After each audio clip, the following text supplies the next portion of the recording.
Gracias a la Quinta Pata Estudio por esta oportunidad de iniciar este primer episodio de la segunda temporada de Golden Radio aquí en República Dominicana. José Maracayo, mi hermano, gracias, y a todo el equipo de producción de esta Quinta Pata Estudio. En este primer episodio, en el libro de la radio de República Dominicana y en la locución comercial, está escrito el nombre de El Joe Martínez.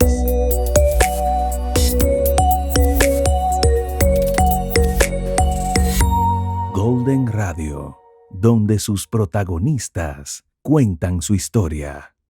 Con él empezamos este primer episodio de la segunda temporada de Golden Radio aquí en República Dominicana. Joe, bienvenido. No, como bautizo, doy las gracias a Dios, a José y a ti, de verdad, por esta oportunidad, porque es una manera de uno estar en familia, ¿entiendes?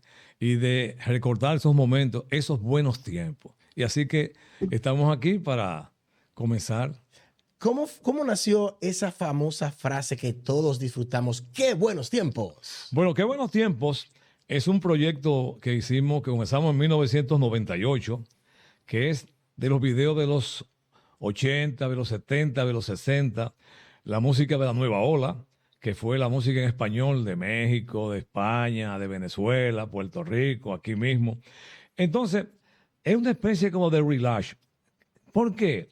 Porque la gente tiene que recordar los buenos tiempos. Entonces, como eran los buenos tiempos, digo, vamos a ponerle el programa Qué buenos tiempos. Entonces, ya estamos todavía, gracias a Dios, estamos vigentes de 1998 hasta esa fecha. Has recorrido todas estas décadas recordando los buenos tiempos. Sí, la ventaja que uno tiene ahí, que como uno tiene ya mucho tiempo en la radio, yo comencé como control en 1974. Es importante, Joe, que se sepa que antes de llegar a la locución, habían dos etapas: musicalizador y control. Sí, yo fui control con mucho orgullo.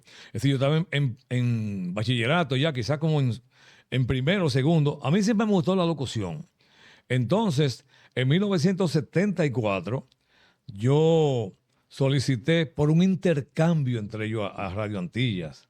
Te digo intercambio porque mi mamá, en paz descanse, era secretaria de lo que hoy es la DGI, del doctor Jorge Martínez Lavandier, se llamaba Rentas Internas. Que estaba en la cabeza del puente, ¿no? No, quedaba aquí cerca del aeropuerto de Navarro. Ahí era el departamento de tránsito que se sacaba la revista y eso, en la cabeza del puente. En ese sí. En la cabeza del puente, que hoy es el Juan Bosch. Ok, entonces, en ese momento había un muchacho que trabajaba quería venir a la capital a estudiar a la universidad, que era hermano del director de la emisora.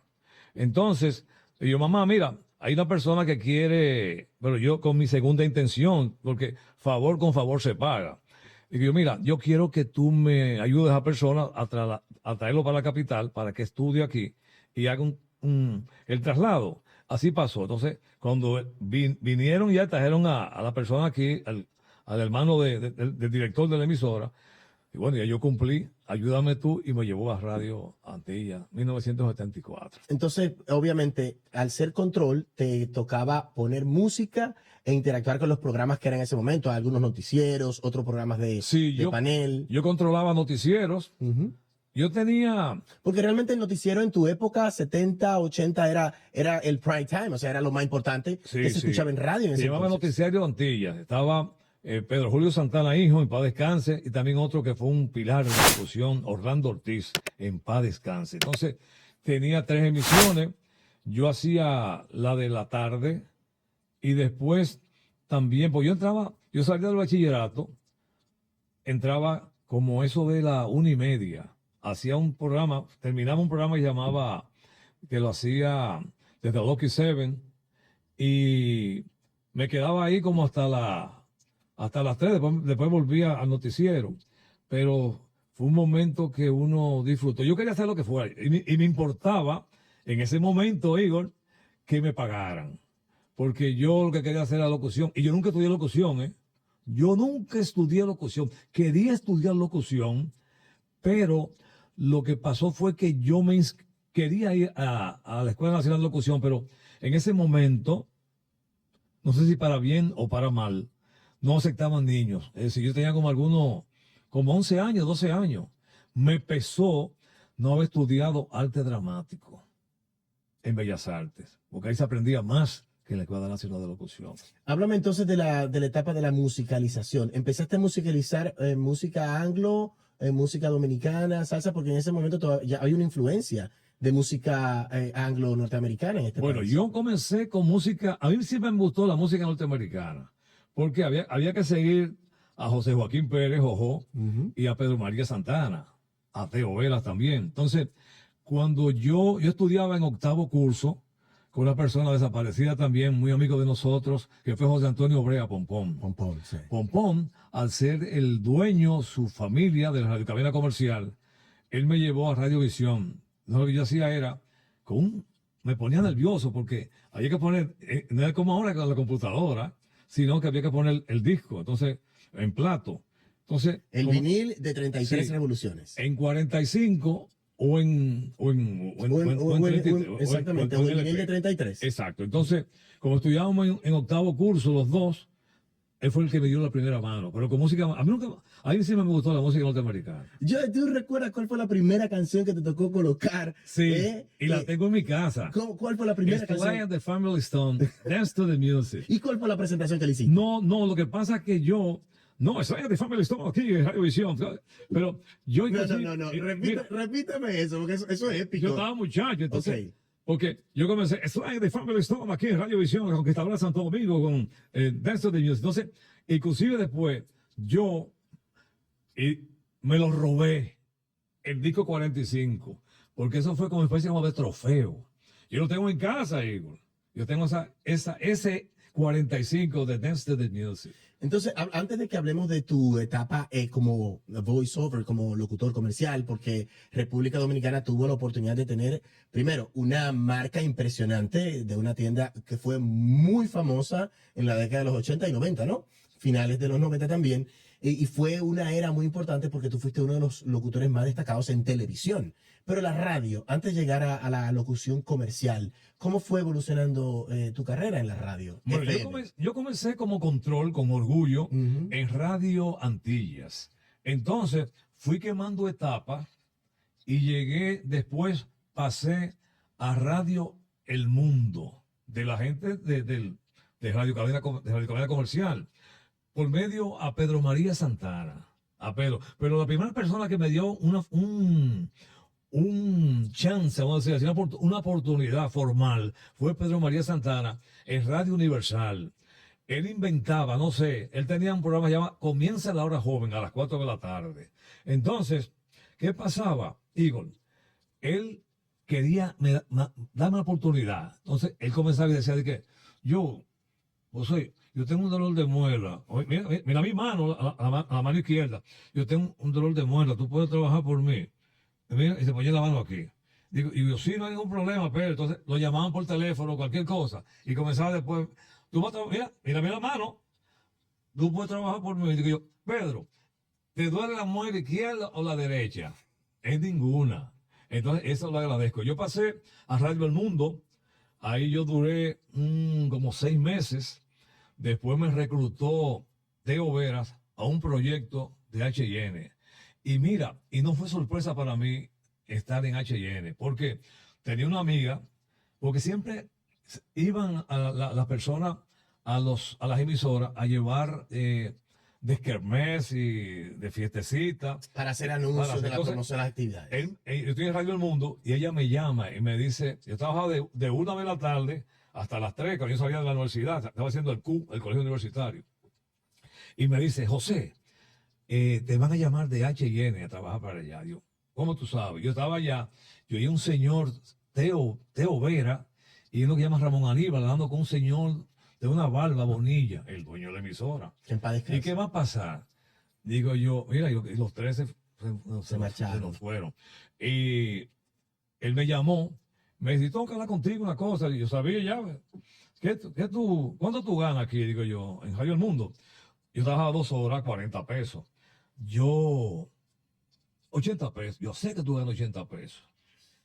Tú quieres ganar 200 pesos. Wow. Digo yo, y me engañó. ¿La dijiste por qué? ¿Por qué? Porque nunca me dio 200 pesos, sino 250. Y yo ganando de 80 pesos a 250. Y digo, mira, Teo, yo no puedo comenzar, yo no puedo estar de tarde, porque yo tengo que terminar la universidad este semestre, en ese momento. Yo lo que vamos a hacer es, dame una oportunidad de 7:30 hasta las 10, para yo coger para la universidad y bueno, y duré como 4 meses en la mañana, de 7:30 hasta las 10, estaba Ramón Aníbal, de Capricornio, después Armando Almanza, después, y así, entonces después con el tiempo, yo fui el DJ de 1977, el ganador, me hicieron como 300 franelas. Oye, qué paro. Y fui, después de Radio HN, la emisora comenzó a caer en declive porque que comenzó a ir la gente, el personal, no quisieron invertir en la emisora y me fui a trabajar música popular. Yo me fui donde fuera, sin cobrar, porque yo no sabía trabajar. Para mí era chocante decir, con el mayor respeto, Olga Lara, Vickiana, Johnny Ventura, y cuánto digo yo, ay, ¿Nunca te gustó la radio tropical en ese entonces, de los 80 y 90? No me gustaba porque yo estaba ya, como quien dice, acostumbrado a Barry White, a los Bee Gees, a Olivia Newton-John, ¿te entiendes? Entonces, chocante. Entonces hay un amigo que me consigue en Galaxia, el circuito Corporán. Y bueno, vamos a poner cualquier horario, yo cojo de 8 de la mañana hasta las 12, qué compromiso. Y lo que hacía que los discos eran merengue y salsa. Yo cerraba los ojos y anunciaba, Johnny Ventura, el próximo, los ojos cerrados porque me daba con hasta pena.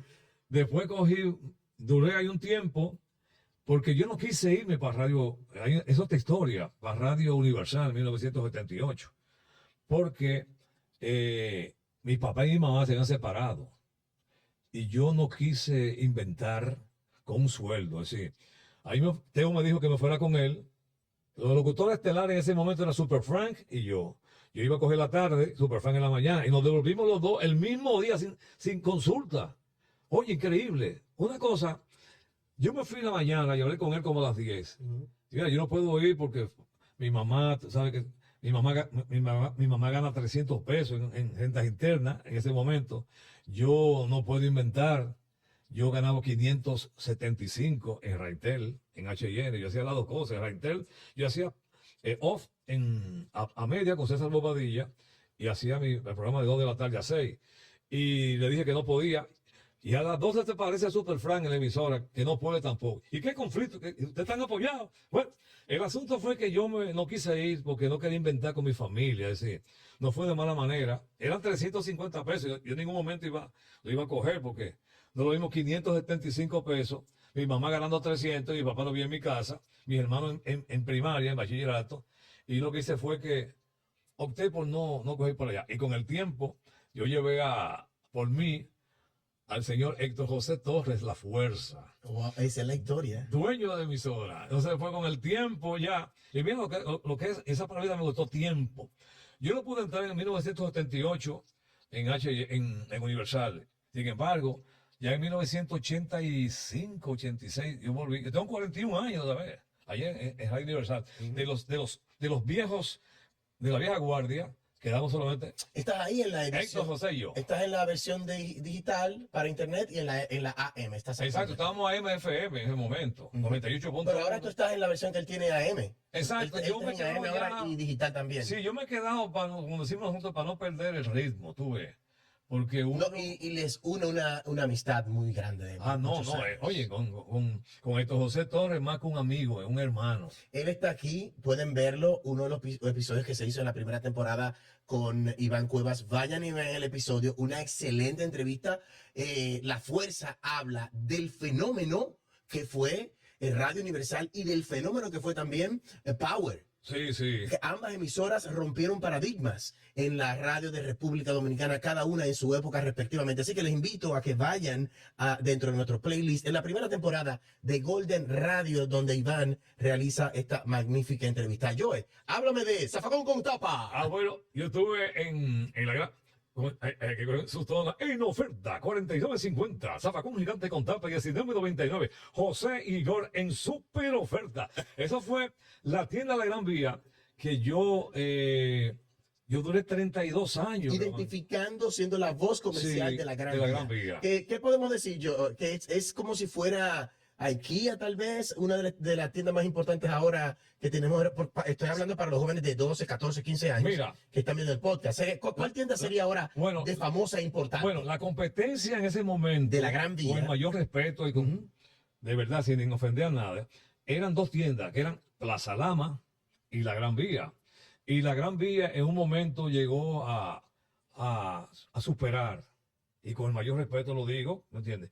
A Plaza Lama. Pero Plaza Lama siempre vendió y la Gran Vía también. Pero en un momento, porque Manolito, el buque insignia de la Gran Vía, el alma de la Gran Vía, está muy activo siempre con la publicidad. ¿Dónde te grabamos? ¿Dónde está ubicada esa tienda? Bueno, en ese momento, en la Avenida Duarte. Después pasó a que no gustó tanto, ahí no sé qué pasó, a la Luperón. Sí, aquí, sí. Después se fue. Avenida Luperón. Exacto, la Avenida Luperón.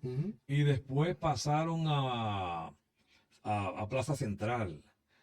Después, con el tiempo, fueron quitando las tiendas, se quedó la de la Duarte.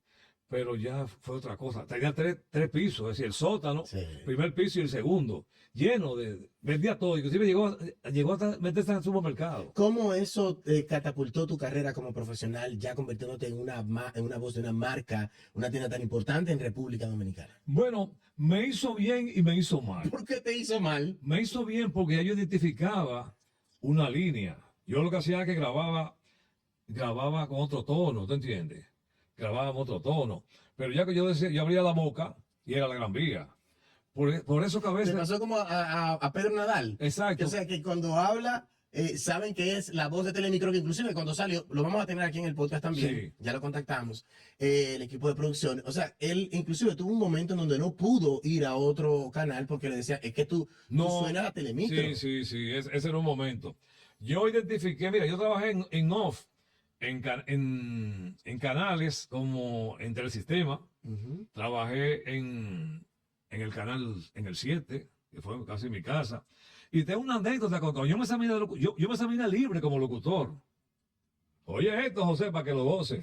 Óyeme, yo hago así, y ya yo era locutor fogueado, es decir, ya yo era locutor, y vengo yo en 1978, oye esto, Igor Ureña, vengo yo y me voy a examinar ya porque comenzó doña Zaida, ¿te acuerdas, doña Zaida? Sí, en la comisión. Había que tener, en la comisión, había que tener carnet obligatoriamente. Yo trabajaba sin carnet y me dicen, bueno, me voy a examinar. Ya yo era un locutor fogueado.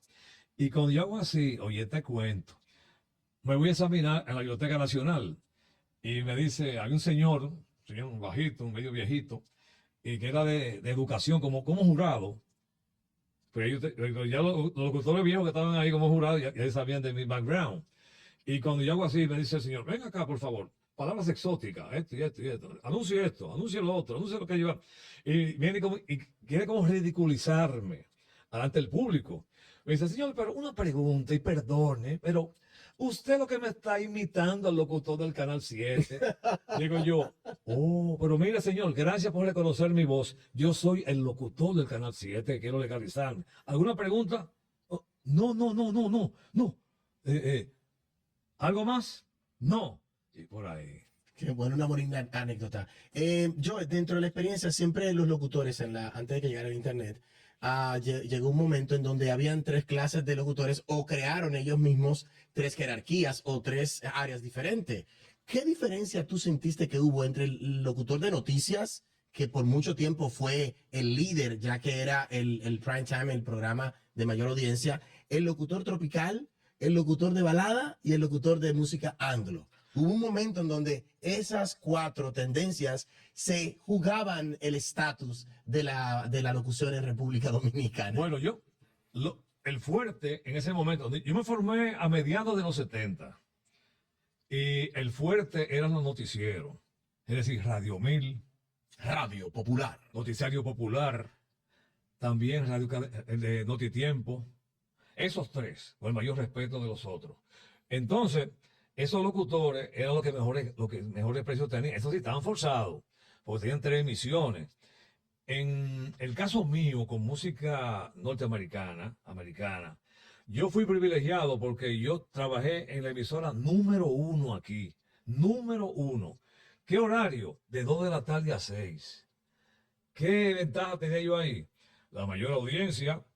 Yo trabajaba, mira, el horario, cuando yo trabajaba allá en H&N, así recordando, estaba Salvador Japón, que es director del periódico de Puerto Rico, en uno de los periódicos de Puerto Rico. Estaba Yuli Carlos, estaba Ramón Aníbal en Capricornio en la mañana, estaba Armando Almanza Rodríguez, yo estaba de 2 de la tarde a 6, estaba Teo Veras hasta las 9, a las 9 Federico Astwood, y después de 1 hasta las 3, que era otra vida, Miguel Martínez. Pero después de música popular, había emisoras muy pegadas, Radiovisión, y su director Rubén Camilo, había muy buenos locutores, estaba Radio Cristal con la línea viva. Universal en ese momento, a mediados, ya el 78, 77, en el 78 despegó, pero bajito, tenía su público, pero no era de las estaciones que eran líderes. Después, de locutores, había muchos que eran populares. Mira, y estaba Jojo Pérez en alta tensión en Radio ABC. Así de la época que yo recuerdo. Estaba Teo en H&N, pero no eran bloques, no eran bloques completos, como llegó ya cuando yo trabajé en H&N, que era ya una programación completamente americana. Pero sentiste tú que realmente había una especie de diferencia entre el locutor no musical, siempre, no, y la hay todavía. El locutor de música norteamericana anglo y el locutor de noticias. Había cierta diferencia, porque luego entra el fenómeno de los locutores y animadores de bachata, y obviamente hay un fenómeno en el Cibao, en Santiago, que empezaron a crecer estaciones donde yo vengo. Lo típico. Y con estaciones de música de rock en español, luego de lo que fue el nacimiento de la nota diferente. Exacto, esa época, bueno, eso fue J.M. Hidalgo. J.M. Hidalgo, sí. Exacto. Que por cierto, quiero invitarlos a que vean en la primera temporada, J.M. también está aquí, excelente entrevista que le hizo Iván Cuevas, y cuenta cómo nace ese fenómeno de la nota diferente. Y se lanzó y fue de los pioneros. Mira, y la emisora, y la pegó. Yo me gustaban ciertos grupos, pero no, tuve música así en español, que todavía la sigo, y mis hijos también la siguen, que fue La Nueva Ola. Ese proyecto que comenzó la música, la mayoría de canciones en español, de traducciones.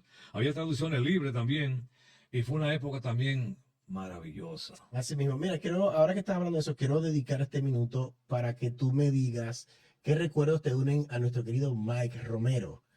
Fuiste compañero de Mike, justamente en La Roca y en otros proyectos, y tú viste crecer a Mike Romero, que se marchó de una manera para nosotros muy triste, pero que este espacio quiero utilizarlo porque ya que trabajamos juntos y tú trabajaste con él, ¿qué recuerdos tienes de esa voz impresionante y un talento en cabina como es Mike Romero? Miguelito, como le decíamos nosotros, a Mike Romero, se adelantó a la época, porque él era muy, muy creativo. E inclusive, cuando comenzó ya el asunto de el internet y eso, él estaba muy, muy adelante. Y lamentablemente, él era un trabajador, no 24 horas, no, 90 horas. Y a veces llegaba un momento que quizás no se cuidaba, no se alimentaba mejor, y llegó a sufrir de lo que murió. Allá aquí de Arizarlo, y fue muy, muy, el alma, él llegó a trabajar en la X también, pero... En Listín también, ¿no? Perdón. ¿En Radio Listín también? Yo creo que en Listín también, sí. Pero yo lo recuerdo más bien porque allá en La Roca, él el alma de La Roca, y era muy, muy creativo, y para descansar más Romero. ¿Qué tanto influenció en ti Pom, José Antonio Brea? Bueno, José Antonio fue la primera persona que a mí, igual que a Mike, nos dio una oportunidad. Entonces, como estábamos juntos en 8º curso, es decir, con el tiempo, él fue el que me impulsó a que me dieran una oportunidad, al igual que Pedro María Santana, en Radio El Mundo, que era una emisora que tenía también, era como la competencia de H&N. Ahí yo comencé de 1 de la tarde hasta las 3. y él me enseñó a oír música, porque yo siempre tenía ¿te acuerdas de la revista de Billboard, de Record World y esas cosas? Sí, como él tenía esa oportunidad, Cuando él viajaba, y la traía. cuando él viajaba, la traía y nos chequeaba ese hit parade. Y nos ayudó muchísimo, de verdad. Fue una de las personas que más nos dio la oportunidad. Y eso se agradece y se recuerda. Tuviste la oportunidad de disfrutar esos dulces de naranja, que son dulces pero también amargos, con Pompón. ¿Tienes una experiencia que te haya marcado de tu proceso de crecimiento, como también de trabajar junto a él? Bueno, yo, gracias a Dios, no trabajé formal con él tan directamente. Porque fíjate, cuando yo entré en H&N, él trabajaba en la tarde. Entonces, cuando él se fue, porque ahí me reclutaron de Radio El Mundo a Radio, su papá y su familia se sintieron mal. Bueno, tiene que hacer, vete de allá. Y él se fue de H&N. Yo trabajé con él como compañero, como amigo, pero porque tenía un genio, y perdonando la palabra, fuñó. Sí. Entonces, yo lo que hacía era que hacían programas fin de semana, sin ninguna.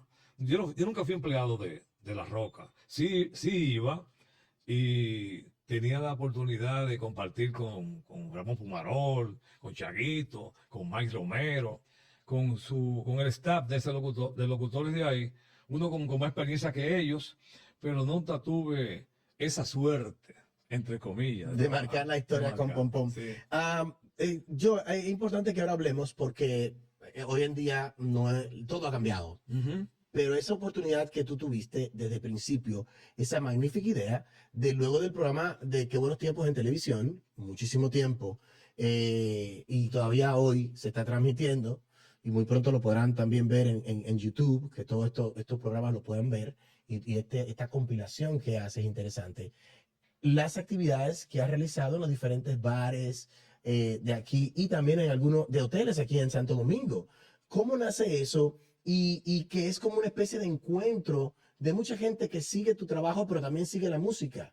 Mira, nosotros comenzamos un proyecto. Que está contigo Leo Miranda todavía. Exacto, Leito. Un abrazo para Leo, Sí, que estará aquí también con hay, nosotros. hay 3 etapas Cuéntame. de ese proyecto. Porque hay una que me encantó mucho, que está Emil Mariani Exacto, contigo. esa fue la Esa segunda. me encantó. Sí, la segunda. Comenzamos Teo Vera y yo. Ok, ¿eso fue en el año? Quizás entrando en los 2000. Ok. La actividad cumplió ahora 23 años. ¿En qué hotel inició? Quizás comenzamos en el 2002. Ok. Algo así, o ¿Dónde? 2001. Era el Hotel Clarion. El Hotel Clarion, la llamamos primero Hotel Naco. El Clarion, hoy se llama, no recuerdo en verdad. Porque Eso es la Tiradentes, casi frente a donde está la roca. Exacto, por ahí. Entonces, comenzamos, yo hice una entrevista a Teo Vera. Entonces, yo dije, vamos a hacer Qué Buenos Tiempos. Y, bueno, no hay problema. Él le pone que encuentro con Teo. Yo no sé por qué. Le puse encuentro con Teo. Bueno, pasó. Él tuvo como 8 meses, tuvo que partir. Y como yo fui el creativo, el creador de esa actividad. El ideaste la temática Claro, y qué se iba a hacer. Claro. Entonces, como él se fue, no se podía quitar, porque era un público cautivo. Es los jueves, desde las 6 de la tarde hasta las 12, eso era lleno total. Entonces, hay un momento que yo iba siempre a La Roca, nunca me desligué de La Roca, y Emil siempre estaba allá, y yo invitaba a Emil que fuera, y Emil con el tiempo se quedó como pareja, nos quedamos como pareja. Como el co-host tuyo. Exacto, íbamos los dos, hacíamos los concursos, hacíamos todas las cosas Emil y yo tuvimos un tiempo largo allá. Entonces, después pasamos a un sitio que se llama Maniquí, que ya no existe. No, este es el bar, era el bar del Teatro Nacional. Entonces después lo que hice fue que yo recluté a un amigo tuyo y mío, un hermano llamado Leo Miranda. Pasó un tiempecito allá en Maniquí, y nos fuimos a diferentes clubes. Y después estamos todavía en la actualidad, y así vamos a continuar si Dios quiere, en el Club Paraíso. Hacemos allá Qué Buenos Tiempos. Tuviste competencia en los momentos más importantes de otros que también estaban haciendo actividades Sí. y que hasta compitieron contigo los mismos días. Exacto, comenzaron, pero no Pero ¿sabes qué pasa? ¿A quién tú recuerdas que te hizo competencia o que también logró hacer este tipo de actividades? El mismo Teo Ujú. hizo competencia, pero no sé, no caló. Después se hizo algo en Tabú Bambú y tenía su público, porque todo tiene su público. Lo que pasa que uno tiene que saber es como si fuera tú haces una comida y los ingredientes tú tienes que saberlo distribuir. Entonces, en la música americana, no es que me conten a mí ¿cómo se hace esto en YouTube? Primer paso. No, hay que tener la experiencia y tener la entrega de hacer un programa de televisión y de hacer un programa de un evento musical. ¿Qué balance tú tienes que tener? ¿Sabes? ¿Por qué están bailando eso? Tienes que seguir con la música. ¿Qué tú le quitas? ¿Qué tú le pones? Y fue bien porque el caso que estaba Bambú, ellos continuaron. Pero esas actividades, el único que las sigue somos Leo y yo. Qué bueno. Así que le invitamos a que vayan. Se está celebrando Se está celebrando una vez o dos veces al mes en el Club Paraíso. Ellos tienen como una especie como de itinerario, pero normalmente hay que chequear porque no estamos así. ¿Qué música estás abarcando? Décadas y géneros musicales. Exacto, ponemos merengue, no nuevo, ni tampoco tan añejo. La época maravillosa que fueron los 80, en video, hay dos pantallas grandes, gigantes. Tienes una videoteca, me imagino. Yo tengo, sí, inmensa. Yo tengo inmenso. Tengo mucha música y combinamos, hacemos merengue, dejamos caer salsa, pero el fuerte de la música de los 80. Porque si usted pone a analizarlo fríamente, de los 80 para acá, son 40 y pico de años. Sí, totalmente. Pero hay también 70 porque yo fue la que yo disfruté. Siendo muchacho. Pero quedé marcado. Realmente nosotros los que trabajamos la radio hemos sido, hay que decirlo, desplazados por el Internet. Hay un grueso de nosotros los locutores que no entramos al smartphone y nos hemos quedado en la cabina de radio. ¿Sientes tú que hay una oportunidad para que los locutores todavía entren o sencillamente tendremos que pasar a hacer cuadros de colección? No, ¿qué mal hay en la radio ahora mismo? Y lo digo con toda propiedad y responsabilidad. Que hay muchísimas personas dirigiendo estaciones de radio que no son locutores, que no saben lo que es un locutor. ¿Tú entiendes? Entonces, la mayoría de los programas son políticos. Entonces, están inclinados aquí, allá. Hay un balance Igor es de un partido rojo, yo soy de un partido verde y José es un partido amarillo. Entonces, tiende ya para crear conflicto, que a veces hacen su show y los tres somos hermanos. Pero siempre hay una parte que interesada y va a existir siempre. La radio, yo te digo, mira, yo tenía un proyecto de radio, de internet, la plataforma que era La Diferencia Salsera, de salsa. Vi que no, estamos saturados, entonces inventé universaltumusica.com, que es música de jazz, música brasileña que me fascina, música de pop, balada, y lo he dejado ahí. ¿Por qué? Porque es una especie como otra opción. Entonces, es una música, una selección de éxito. Y como qué buenos tiempos, televisión, es una terapia para que la gente la disfrute. A veces me dice la gente, ese disco de los 70, de los 80, ese de los 60, espérate, es para un público también. La gente, y la mayor satisfacción es cuando te paran en la calle, gente que tú ni conoces. Mira, el programa me gustó, llévate a Igor. ¿Y dónde está? Yo siempre invito a los locutores, esos amigos míos locutores bohemios, de esos borrachones, amigos míos locutores, que sea su historia. Y le pregunto, ven acá, ¿tú te acuerdas que tal cosa? Sí, entonces ponemos música también. Mira, ahora tengo yo que hacer un programa de música de los 50 y de los 60, pero en español. Para que la gente, porque cada quien tiene su público y sus gustos. Excelente. Ya casi terminando, pero sé que tendrás otra participación. Hay mucho que hablar, pero acuérdate que hay que dejar para otra entrega. No. ¿Cuál es el momento de mayor gratificación que te dio tu carrera en todos estos años de ser un locutor profesional? Bueno, Aparte de criar tu familia, de tu talento. No, claro. Y debo decir una cosa. Hay una parte que tengo que mencionarlo por obligación.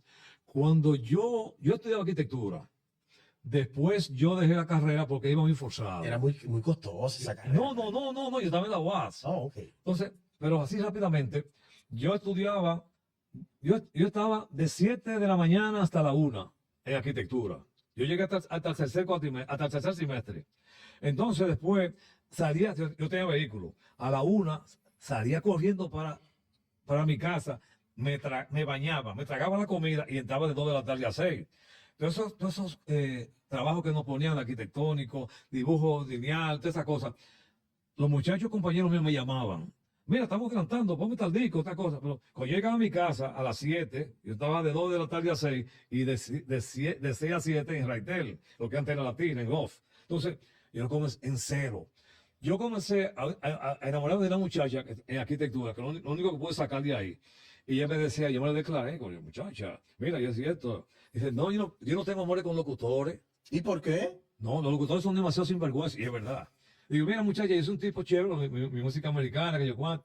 En la actualidad tenemos 3 muchachos, una nieta y 40 años de casado. Ana María Oviedo, arquitecta. Un abrazo Entonces, para ella. a Ana, entonces, pero después de satisfacciones así, trabajé en H&N, que era la número 1, y trabajar en Radio Universal, que era la número 1 de música latina también. Eso es de las mayores satisfacciones. Pero Y- tienes que decirme la verdad, ¿en qué momento tú dijiste, yo no voy a trabajar más esto? Estoy cansado, algo que te quitó la emoción y que en un La momento, radio. y que en un momento tú dijiste, no la voy a hacer más. No, yo, al contrario. Un día como te ha tocado a ti, a José y a ti también, un día yo me acuerdo, 2 muchachos que fueron a conocerme, que querían ser locutores, y me dice uno de ellos, lo cuestiono, digo, ven acá, hazme favor, es una especie como de un test que yo le hago. Tú te gusta la radio, que a ti también, sí. Tú hablas solo, tú vas en la calle, tú vas anunciando las cosas. Y dice uno de ellos, no, yo no hago eso, no. Dice el otro y se ríe como que yo lo hago. Digo yo, mira, oye una cosa, tú no das para esto. Al que me dijo que no, tú das para esto porque tú sabes que tengo yo en la radio. De 74 para acá, 51 años tengo yo en la radio. Pues comencé muy joven, ¿eh? Comencé como control, como que 16 años, 14 años. Y gente que tiene, yo me pongo en el carro, yo me pongo ahí, en oferta, 49.50 y goles, súper especial. Y yo estoy, inclusive ahora, yo estoy como locutor otra vez en el baloncesto, locutor comercial. Hice locutor en voleibol, hice locutor en televisión, en televisión, en béisbol. Yo, gracias a Dios, Igor, mira, yo he hecho todo en la radio. Y tuve un patrón en ese momento, se llamaba WKQ de Puerto Rico, en los 70, porque yo grababa los cassettes. Yo iba a Samaná a grabar los cassettes, porque se oía la emisora allá. Entonces tú escuchabas y ese era tu patrón para poder Sí, ejecutar tu talento. Ese era, porque hay muchos, gracias a Dios, yo nunca imité a ningún locutor, a ninguno. Cogí la línea, eso sí. Héctor José Torres y yo cogimos la línea de WKQ. Y siempre, pero de aquí, de locutores, hay muchos locutores que se parecen a otros. Entonces, yo nunca quise encasillarme aquí. Siempre con el mayor respeto. Y me cuidé mucho de eso, ¿eh? Me cuidé porque había muchos patrones a seguir en ese momento, pero María Santana, Jojo Pérez, pero nunca, gracias a Dios, me incliné por ninguno de ellos. Sí cogía, pero no copiaba. Bien. Joe, muchas gracias. Estamos muy contentos de que este episodio de Golden Radio haya sido contigo y que obviamente vengan otros episodios para contar otras anécdotas que son muy importantes. Yo tengo anécdotas que hay que... Hazme un spoiler de una de ellas, cuando obviamente hubo una pequeña, no confrontación, sino cuando realmente las emisoras Anglo Pop estaban debatiéndose el rating. Radio Itin, la X102 Mira, yo tengo una cosa, Igor. y la 91. Yo tuve la suerte, yo quería ser locutor y visitaba una emisora. Ese locutor, te voy a decir después, no quiero decirlo porque no vale la pena, Me sacaba de la cabina. Decía, no, usted no puede estar aquí. ¿Usted quiere algo? Yo por el vídeo me daba cuenta, mira, y yo por el vídeo decía, hey, Cuncho, y tengo que salir con José y con Igor. Pero mentira. Pero en un momento, mira, y ese locutor que después fue director de una emisora de música americana, norteamericana, me mandó a buscar. Y yo dije, mire, ¿tú te acuerdas cuando tú me sacabas a mí de la cabina? No, yo no voy por más dinero que tú me des. Y mira, me pongo hasta nervioso por recordar esos momentos, porque después yo nunca he sacado a nadie de cabina, al contrario. Yo le agradezco porque me pongo a pensar en ese daño. Porque ciertamente nosotros los locutores hemos sido muy elitistas. Adiós, venga acá. Y yo tuve el privilegio. ¿A qué se debe eso? De ese sentimiento de superioridad ante los demás, y somos seres humanos de carne y hueso. Gente que se cree lo que no es. ¿Tú entiendes? Yo te digo la cosa. Gracias a Dios, yo, José Martínez, el Joe, he trabajado en las mejores estaciones de radio. He grabado de las mejores marcas. He hecho de todo, pero esto es prestado. Esto es prestado. Yo soy amigo de los amigos. Eso no es así. Tú estás en un momento, en un proyecto, y te puede caer. Pero siempre la satisfacción de que el Dios me ayudó. Y nunca he deseado mal a nadie. Porque eso viene, va donde ti. Ay, muchacho. Después de la radio, de locutores, hay un millón de daños. O sea, es una clase mala. Pero siempre hay que estar siempre inclinado en favor de Dios, de verdad. Excelente, Joe. Bendiciones, éxitos con Qué Buenos Tiempos. No, gracias. Y esperamos verte por aquí en los estudios de La Quinta Pata, porque sé que Maracayo y tú tienen un tema de las añoranzas y de algunas cosas del episodio de la radio y televisión de él. Con esa persona, con José Maracayo, me trae gatos recuerdos Ramón Frías, Ramoncito Frías, porque nos unió a él y a mí una amistad, una hermandad, y fueron buenos tiempos. Gracias por estar con nosotros, el Joe, en este episodio de Golden Radio. Joe, despídete. No, ¿sabes cómo yo me voy a quedar? En súper oferta. Gracias, Igor. Un abrazo. Golden Experience, conducción profesional con presencia y elegancia. Paquetes para bodas, Sweet 16 y 15 años. Escríbenos y reserva tu fecha hoy. Todos los paquetes pueden ser personalizados según tus necesidades y estilo del evento. Golden Experience, conducción profesional con presencia y elegancia.